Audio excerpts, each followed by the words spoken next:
দই কাতলা হবে। এই যে তেল দিয়ে দেওয়া হয়েছে কড়াইতে। এই যে ফোড়ন দেওয়া হবে আগে, তেজপাতা, এলাচ, গোলমরিচ, আর এখানে সব মশলা আছে।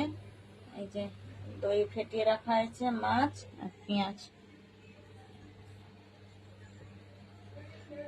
আর এক একটা যে মশলাগুলো, গোটা মশলাগুলো ছিল ওগুলো ফোড়ন দেওয়া হবে।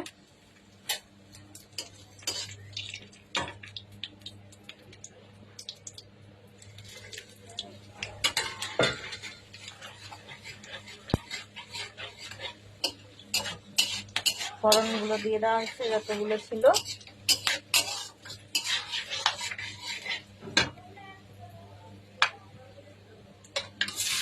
পেঁয়াজ দেওয়া হলো, পেঁয়াজটা একটু বাদামি কালার হয়ে যাবে তখন।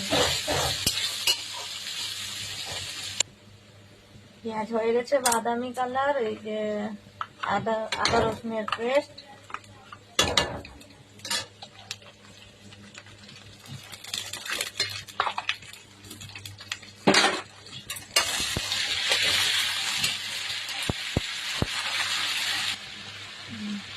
এবার মশলাটা হয়ে এসছে, দই দেওয়া হবে।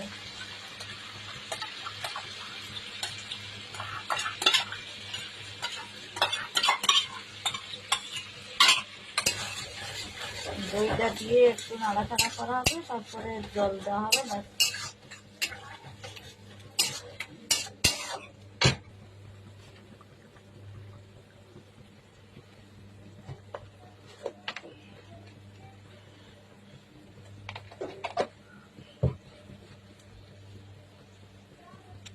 জলটা ফুটে এসছে, মাছ দিয়ে দেওয়া হচ্ছে।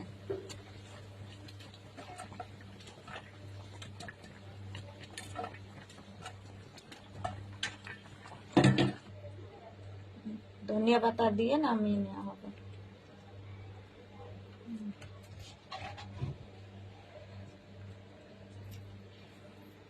বাকি এই যে স্যালাড হয়েছে, রায়তা, চচ্চড়ি, আর এখানে ভাত।